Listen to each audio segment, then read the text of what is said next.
So, anybody that's been following my updates, my last 30 days in Buffalo and USA at that, knows that on July 2nd was my last day that I worked a job.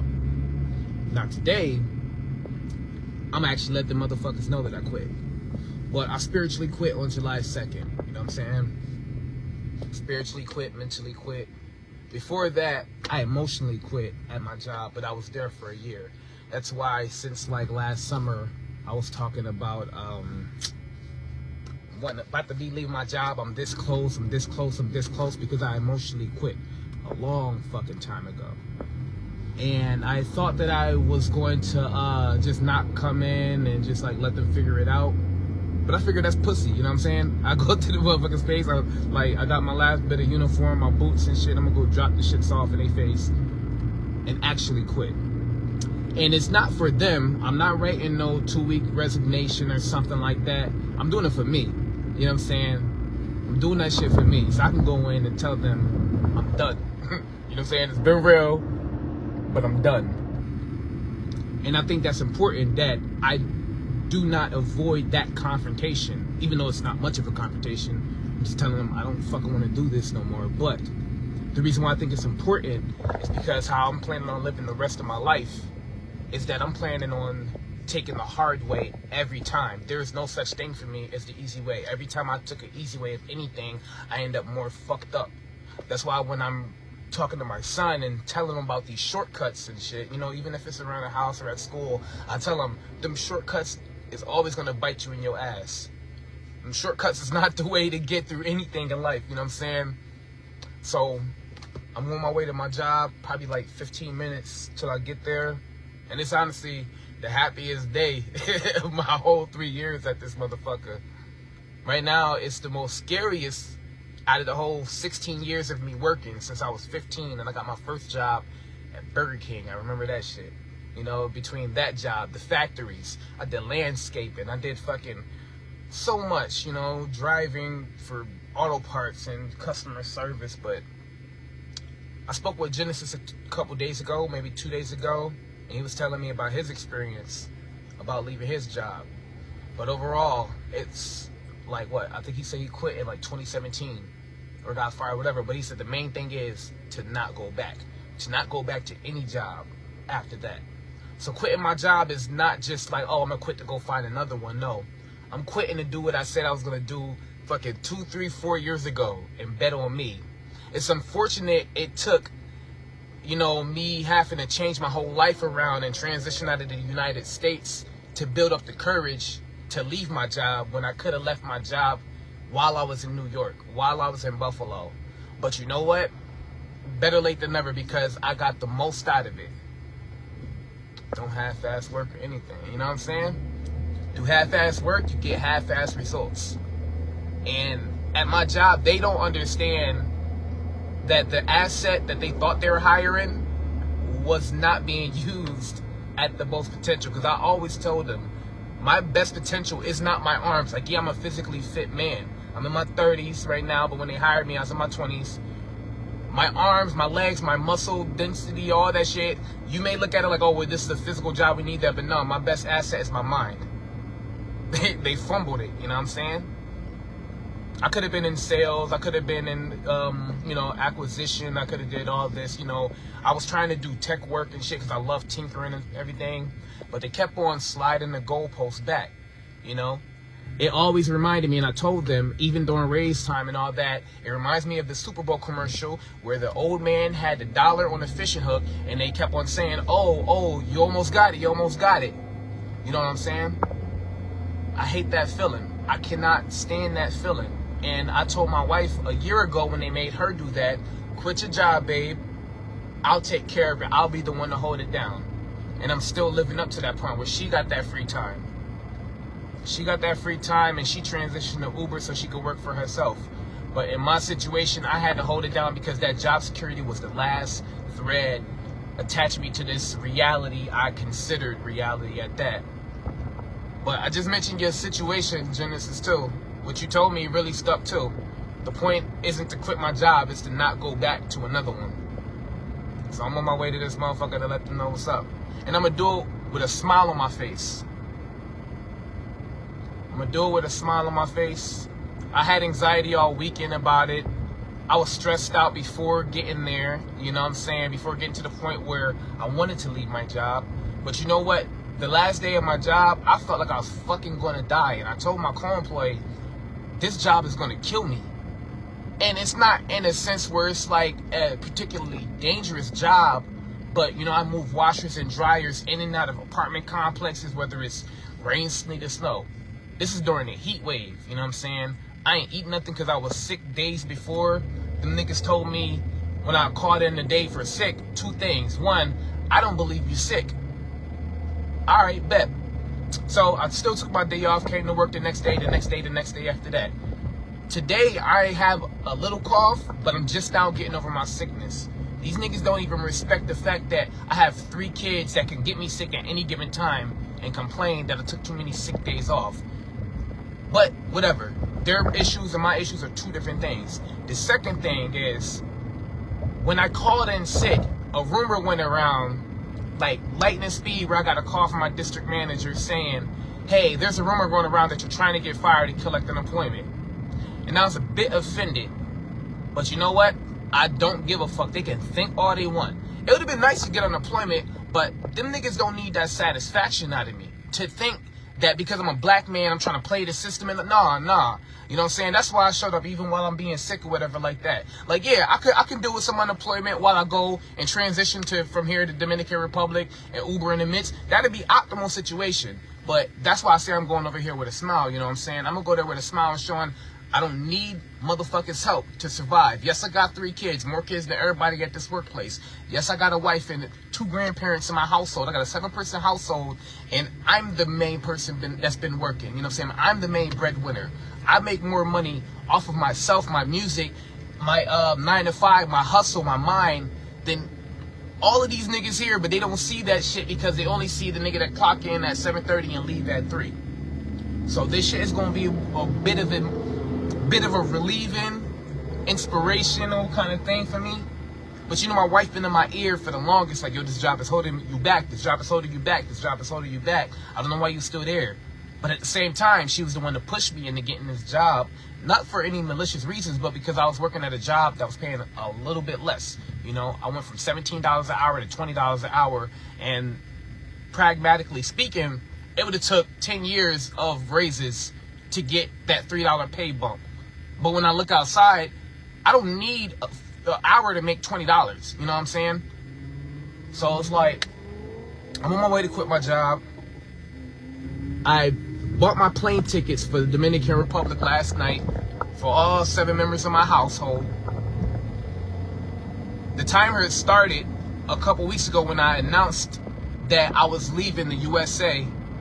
But realistically, that only happened because 30 days before I announced it, I already flew to Dominican Republic, paid for my lease, signed my contract, started my immigration process. My kids got their passports a couple weeks ago. We're just waiting for it in the mail. But we fucking out, yo. We fucking out. Gotta get up out of here. You know what I'm saying? And there's nothing to say that things is wrong with America and that's what's making me go there. But I'm just looking at what's best for me and my people. And my people is my family. And if my wife has a path to dual citizenship through her grandparents, well, shit, guess what? Que lo que, papi? I black, I know Dominican. But all jokes aside, man, this is a phase that is scary because of the unknown, but it's a necessary phase because it's the unknown. I no longer know what Tuesday is going to look like 3 weeks from now. Whereas the last 15 years, no matter what job, what city I lived in, I knew what Tuesday was going to look like. You know what I mean? And there's some comfort in that shit. But also, that shit'll drive a man crazy. It'll drive a man to feel unfulfilled. You know what I'm saying? Plans canceled weeks in advance when you know something's exciting going on, but you're like, I got work. Fuck work. Fuck work. Not fuck work, but fuck your job. Fuck my job. Fuck everybody's job, man. I don't mean to come at you 9 to 5 and nothing, but yo, this shit's a fucking trap. This shit's a fucking trap, and I peeped it when I first got my first job. I peeped it before I even had a job. I knew the job was a trap because I seen how I did my dad. I seen how I did my mom. I seen how I did my neighbors and shit, and it's like, yo, we working on our fucking life and we still in the projects. And don't get me started on welfare. I knew that shit was a trap because how they try to get you bare minimum just to stick on the system. But like, nah, I'm trying to be independent of all that. That is why I started my company, and it's more independent for a reason. You know what I'm saying? There's too many constructs and systems in this world that could work, but intentionally works against you so you can be dependent on that shit. You know what I'm saying? And I can't do it no more. I need my life to be mine. Not another man feel entitled to my life. Not me keep on pimping myself out for $20 an hour, give or take. Because it was a whole lot less when I got started. I pimped my life out, my teenage years, for $7.25. And then I thought I was the shit when it got up to $8.10 when I moved to the next job. No, I was fucking pimping myself. So all of this shit, or the whole fucking system can eat a dick.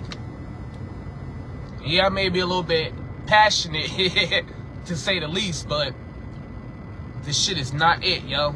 This shit is not it. And I thank God for music, yo. Music has changed my goddamn life. If I knew back then what I knew now, I'd have left earlier. That's the only thing I say. I would have left earlier. I would have took that chance earlier. But when I wrote my first song, as trash as that shit was, I had no idea that it would change my life a few years later. I had no idea that shit would change my life a few years later, man. But music is taking me there. Music is getting me the fuck up out of New York. Music has gotten me out the hood when I left the hood mentally and moved to a different place while still employed. But music is taking me out of this country. And I didn't need $1 million to do it. I didn't need $100,000 to do it. I didn't need $10,000 to do it. I just needed to have a consistency of it. You know what I'm saying? A defined plan about how I'm going to make this shit work. You know what I mean? I'm not moving out of the country because I'm rich or I made it. I'm moving because I found a replacement to my job. And my job only gave me about $2,000 to $2,500 a month. You get what I'm saying? But in exchange for 40 hours a week and all the mental stress before and after. But that shit's a third of my life. That shit is not worth it. So, you know, as I look around and see the people that's successful in the world, they got niggas working jobs for them, but they're living their best fucking life. And that's good for them. That's that man's blessings, that's that woman's blessings, but I can't do that. I don't feel good living the best life that I can have while I'm exploiting other people. It doesn't do it for me. And some people just call that business. It may be business, but that ain't the type of business I'm trying to involve myself in. I want to feel good at the end of the day. I want to feel good at the end of the day because I did what I was able to do. I was able to help somebody, not exploit somebody, not look at everybody like a motherfucking number. You know what I'm saying? As a benefit, as a risk to mitigate. You know what I'm saying? But that's exactly what I've been signing myself up for. I've been signing myself up to get fucking pimped. That's why in the last couple of years I've been real conscious to the pimp game, and this shit is not exclusive to hoes and shit, because the whole blue collar industry, white collar, all of this shit's a whole pimp game, man. And I'm done. I'm done being a pimp. I'm done being a trick. No, wait. Let me rephrase that. I'm done being a hoe. I'm done being a trick. I'm finna start fucking pimping. That's more like it. There's only three types of people in this analogy. It's the pimps, the hoes, and the tricks.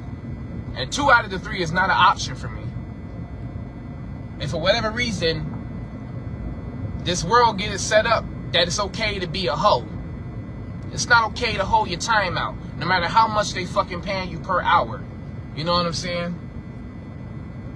Niggas was going on strike years ago and shit when jobs be bullshitting. We can't even get our mind together to change shit inside the companies because they literally target people that's trying to form unions and fire people and shit and break it, like union busters and shit. Like, yo, this shit is a dirty game, man. But I get it. Niggas is in survival mode, but I'm done trying to survive. I'm ready to thrive. And all the audio books I've been listening to is a help, but it's not going to do anything if I don't pull that trigger now. I'm looking at it like my life is on the line. I will stake my reality. I will stake my livelihood on this thing that I said I want to do at the cost of my life, because I got 3 other lives that came from me. 3 other lives that came from me that I got to do this shit for. I will stake my motherfucking life on this shit. And if I die over it, I'm gonna die a happy man. Because a few years ago, I had dinner with my wife and my firstborn before my other 2 came. And I looked at her and I looked at him. And at that moment, we was broke as fuck. Our car just got totaled by the city. But I said, I'm happy with what I got right now. I was a happy man at 27 before I got my shit together. You know what I mean? I was a happy man, and I could have died right there and I'd have been having a fulfilled life just because I knew I had what the richest men in the world craved. You know what I'm saying? I had that years ago, and I only evolved that. But now that thing in the back of my head, that inhibition button is being pressed, and it's like, all right, well, I got to do something with this. I can't squander this, because just because you have that doesn't mean it can't pop, go away. You know what I'm saying? So I'm on my way to quit my job for me. I'm gonna go look these niggas in their face. I'm gonna smile, keep it professional, shake all their hands that I need. And they gonna look confused. They was confused when I was talking about I don't need this fucking job. And I kept trying to tell even the youngest employees to the oldest ones. That's my dad's words kept going back in my head. You don't need this job, you need a job. And although I respected my dad for that saying, it was a bit short-sighted. Because you don't need any motherfucking job. You don't need any job. They will trick you and promote you and 5% increase per year you to death to convince you that you need them more than they need you. And it's cap. They're going to replace me in about 3-4 days. That's a fact. Got to change to make a change. I want my world to change. Then the first thing is up here. After that, the heart won't follow. And if I emotionally quit a year ago, man, there was no reason why I stayed on. I had the fake ass thought of job security. But COVID showed me that shit was fake as fuck. Everybody thought they had job security, was parked the fuck at home. Because they wasn't deemed necessary by the US government. So fuck that. They let me know what was up a while ago. I don't know if I should go live it's while I'm walking in this bitch, but I'm gonna keep this shit cordial. I'm all passionate now. I'm gonna get there, you know, be all cool, calm, and collected.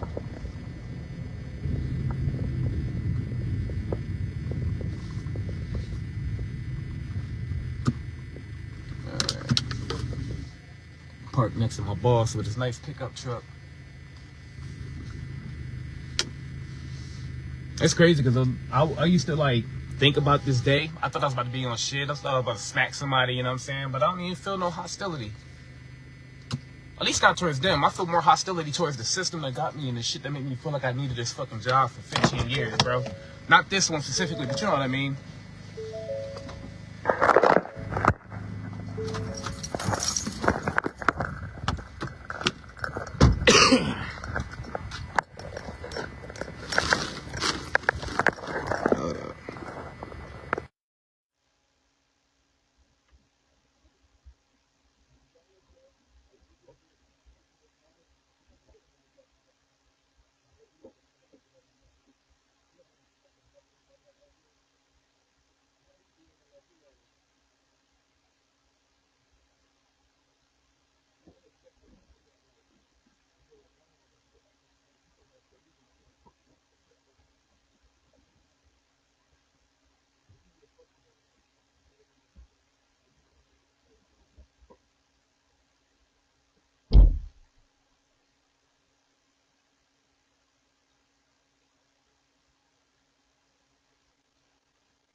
gave me last week, but everything else after like that led into that was just too much. Did you talk to Dave about that already?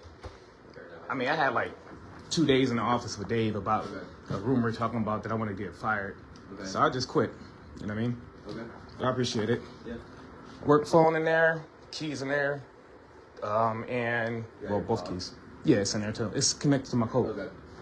All right, man. All right. See you later, Paul. Just like that. And I took my motherfucking creamer. Nigga, they about to cut my coffee creamer.